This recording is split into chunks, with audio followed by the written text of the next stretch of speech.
Hello and welcome. You are watching the News Unlocked, the show that goes beyond the headlines to bring you the real stories that matter. And today our focus is on Parliament. That's right. Parliament has come to an end, a truncated monsoon session of Parliament. But a session when the Narendra Modi-led government has pushed through 15 big-ticket bills and legislations through the Rajya Sabha in just 2 days, a record like never before. And this amidst a boycott called by the Congress-led opposition parties.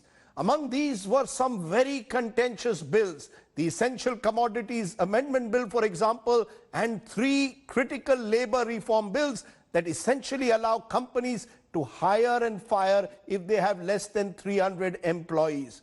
Many of these were passed without much of a debate in the House of Democracy, the so-called House of Democracy, the Parliament. And as a result, there are those who are calling into question the very essence of parliamentary democracy. Who is to be blamed for it? The opposition, which boycotted Parliament, or the Modi government that seems determined to push through bills? Today we are going to focus on the future of Parliament if this is the way our crucible of democracy is going to function.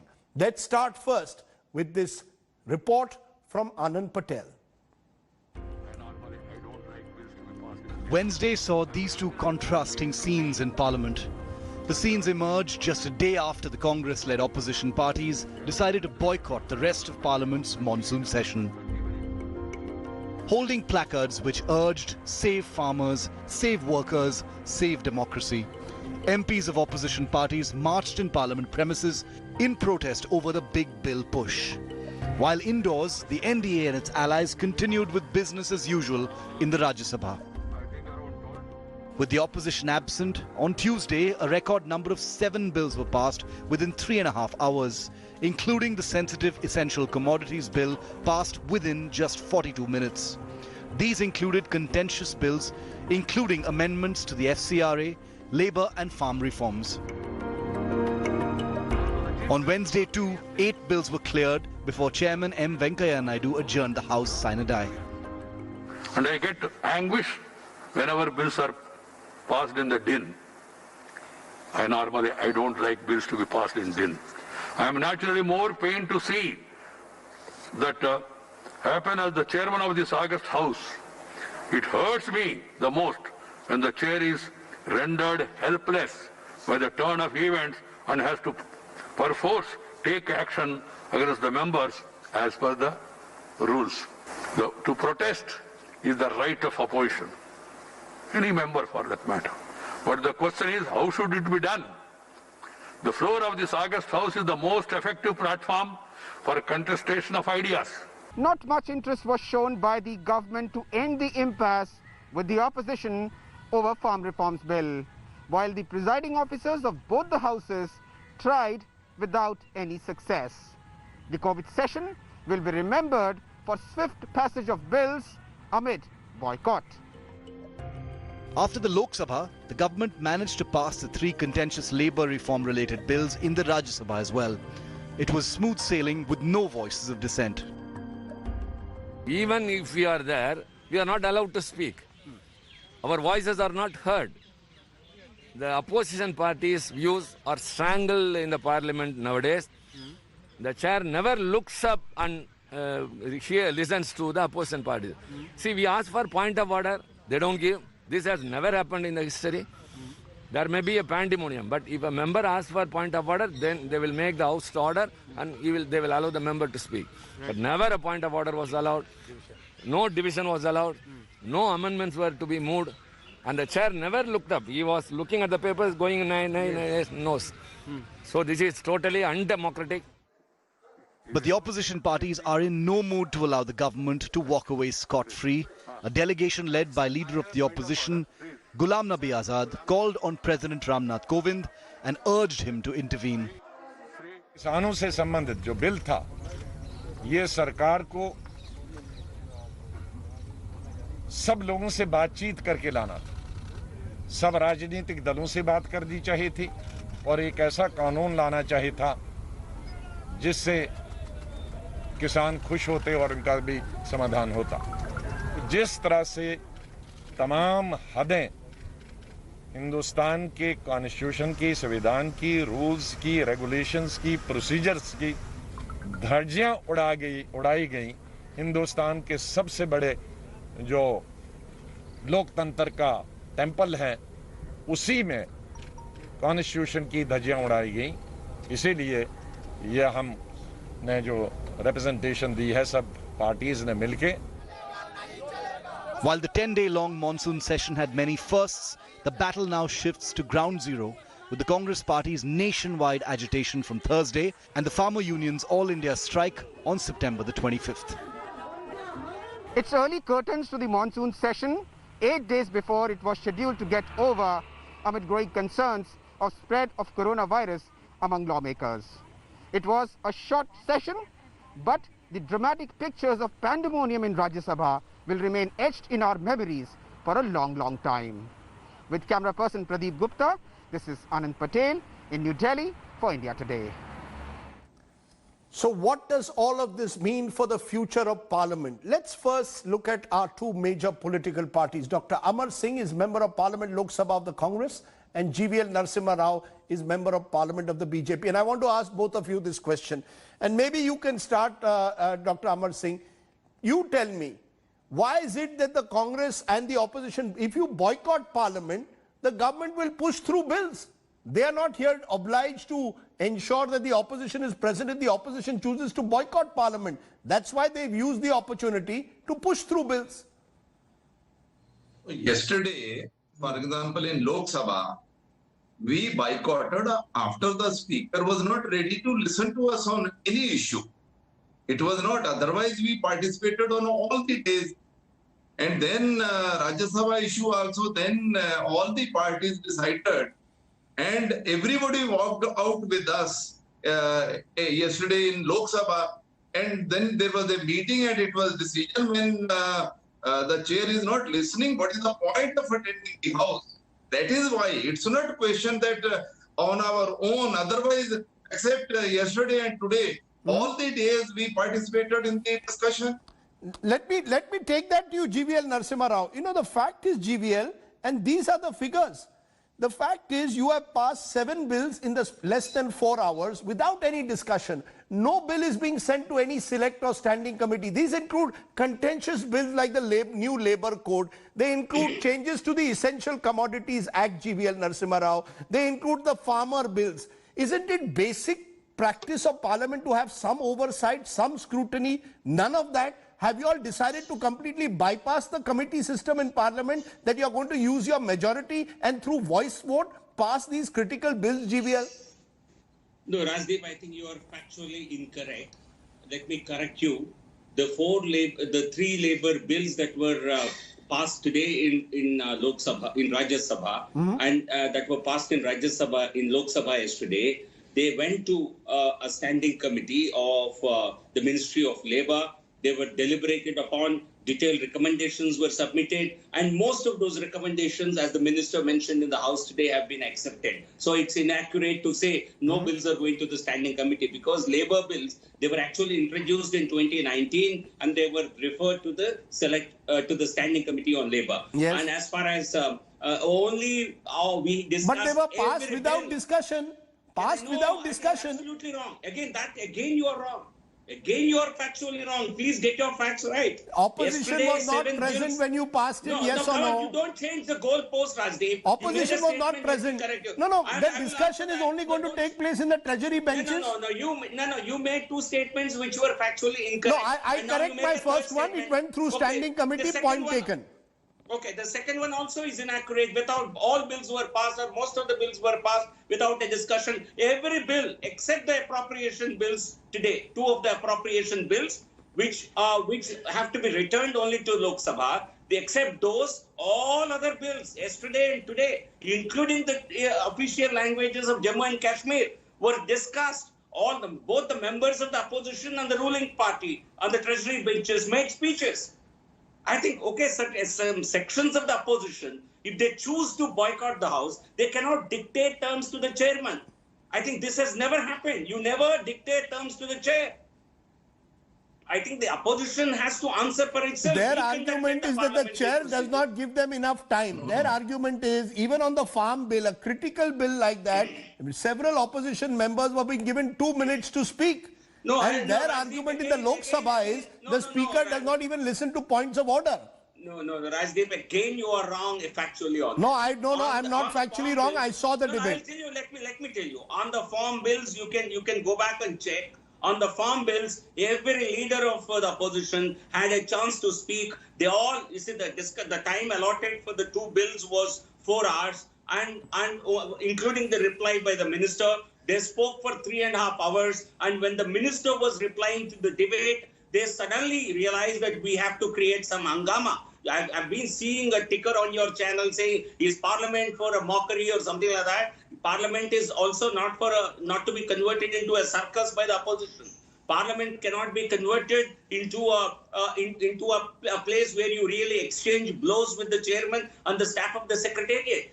Parliament has to function in accordance with the rules, and you cannot dictate that the chairman cannot have when the chair gives a ruling, everybody has to accept.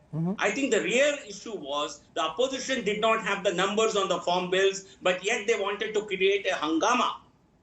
I think this is not done. I think there have been several occasions the chairman of Rajya Sabha today read out. In 2013 this happened. It happened on many occasions where the opposition members staged a boycott. The bills carried on. The house business went on. But the opposition cannot hold the country to ransom. Dr. Amar Singh, no, 1 minute. This can be a very convenient way. Okay, so you're saying the opposition is holding the country to ransom. Dr. Amar Singh, it's not as if the BJP, when they were in the opposition, didn't use disruption. It's one thing to use disruption as a legitimate parliamentary tactic. But if you choose to boycott parliament, then the government will say, look, we are in the business of passing bills. We are in the business of making legislation. If the opposition doesn't want to join the discussion on it, what can we do? Yes, Dr. Singh. Can I speak now? Yes, please. I just want to ask my friend from BJP that in UPA last 3 years, the BJP didn't allow the UPA government and parliament to function. Today they are talking of only 2 or 3 days boycott. They didn't allow the parliament to function for 3 years. Please remember that your parliamentarian and your, though that honorable minister is no more, he said, no, it is the right of the opposition to stall proceeding, to stall everything, and this is the right of opposition. You didn't allow the function for 3 years. And now you are talking about 2 or 3 days of disruption. You are saying we are the one.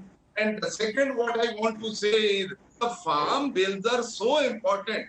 If the agriculture is a state subject, why didn't you discuss it with the states? Why did you bring the ordinance? Why didn't you discuss with the farmers union? You didn't discuss it with anybody. And then you bring it, and then you keep the time for 2 hours, 1.5, something like that. GVL, these historical things can't be decided GVL, only in let's be honest. 2 or 3 hours. So I take your point, sir. The GVL, the fact is, Arun Jaitley famously said, disruption is a legitimate parliamentary tactic. Now, when the opposition today is the Congress and they do it, they are being painted out as the villains. On the other hand, isn't it the responsibility of the Treasury benches to work with the opposition? There's generally a sense that because you have a majority, you are disregarding the opposition. You're not interested in listening to what they say. Whether it's particularly on the farm bill, you've made no effort to reach out to them. Such a bill could easily have gone to a select committee and been brought back after 2 months. What was the hurry? That's the question. This tendency to ram through bills. No, Rajdeep, I think the justice has been denied to farmers for 7 decades. So certainly, therefore, I don't think it should wait even for 2 days. And this has not happened suddenly. This has been in the making from in 2015 itself. Niti Ayog came out with a report for agricultural reform. All the stakeholders were consulted at that time, and this is an agenda this is a part of the reform agenda of the government. A lot of thought has gone into it. If anybody thinks this was suddenly brought in and without any thinking, I think they have to really check their own facts. In 2003 itself, where Atalji's government brought in a APMC Marketing Model Act, but no government implemented it. And this bill today, it does not affect APMC mandis in any way. This bill has been brought in as per the provisions of agricultural trade, which is a concurrent subject. Central government is well within its right to do it. And as far as the government working with the opposition is concerned, we worked with them. Everything was going fine. Even that day, our deputy leader of our house had a chat with the chief whip of the Congress party. It was agreed that we will conclude that bill that day. We started discussion on these two farm bills at 9:30. Another half an hour, the minister was replying to the debate, and the voting would have happened. Okay. If you had the numbers, you could have easily voted against the bill. Okay, you did not have the numbers. Okay, I've heard both sides. Accepted this in the house yesterday. Okay. He said we were short of numbers. I've heard both sides, Mr. GVL Narasimha Rao. I've heard you. I've heard Dr. Singh as well. Clearly, there is this complete impasse at the moment in Parliament, and that's not good for parliamentary democracy. You can blame each other, but it is not good for the citizens of this country if Parliament does not have healthy discussion and debate on every major issue. One of those issues, thank you both very much for joining us, is that of the Foreign Contributions Regulation Act. Remember, the Foreign Contribution Regulation Amendment Bill was among the critical bills that was passed. This bill proposes several amendments to the existing FCRA, and it has come in for strong protests from NGOs who believe that this bill in its present form could mean the death of several NGOs who rely on foreign contributions. Transfer of foreign contributions to any other person has been prohibited. In fact, utilization of foreign funds is now restricted to 20% from 50%. The transfer to any other person is prohibited, and Aadhaar has been made mandatory to receive foreign funds, amongst other amendments. And that is why several NGOs now are coming saying it will be very difficult to function in the present scenario. I'm joined by Poonam Muthreja, Executive Director of Population Foundation of India. Poonam Muthreja, why are NGOs fearing this new FCRA bill? We just discussed with politicians why there isn't enough discussion on bills. Why are you fearing bills which claim they are just controlling the way NGOs receive foreign funds? So, Rajdeep, the government, it seems like, is fearing NGOs. And so bringing out a bill to control them, there is enough mechanisms in place right now under FCRA, under income tax, and many other reports that we submit to the government. So for the government to come out with an FCRA Amendment 2020, which is going to kill the small NGOs, first of all, who are dependent on larger NGOs, who raise the money for them, support them with funding, reporting, etc., which neither small NGOs have the capacity or capability of working on. These are the grassroots NGOs. These are the foot soldiers of the NGO movement who work with communities and the most marginalized communities. These NGOs will have no funding if we, the larger NGOs, are not allowed to give money to them. Number two, this arbitrary 50% from 50% to making administrative expenses 20% is inexplicable. And, you know, much of the work in the NGO sector is mobilizing communities, serving communities which require human resources. And we have, according to a survey in 2012 by NSO, there were 18 million people who are employed at the grassroots level amongst the NGOs across the country. Second, the hallmark of NGO collaboration is something we saw during COVID. 99,000 NGOs did the work that the government should have been doing.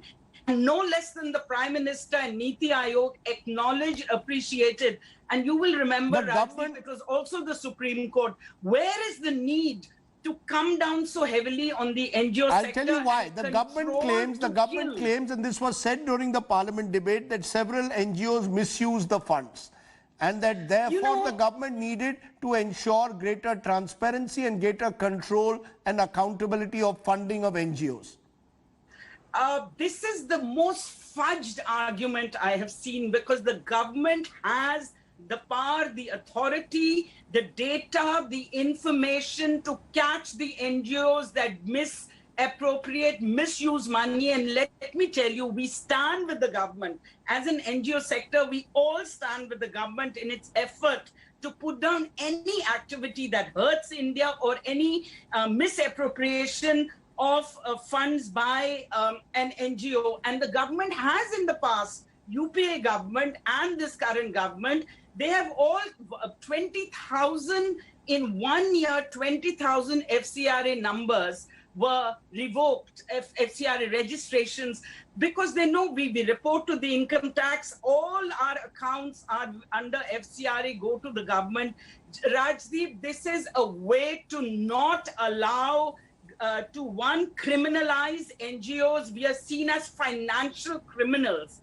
That's what they want to project. And why? Why this fear of NGOs? Why not a collaborative approach to NGOs? Second, this business of, I would like to know from you, how much misappropriation is there in the corporate sector, in the bureaucracy, and amongst politicians? Are we going to make rules and regulations and acts that control, not just control them, but kill them? Control us, absolutely. None of us are against, but we are already being controlled.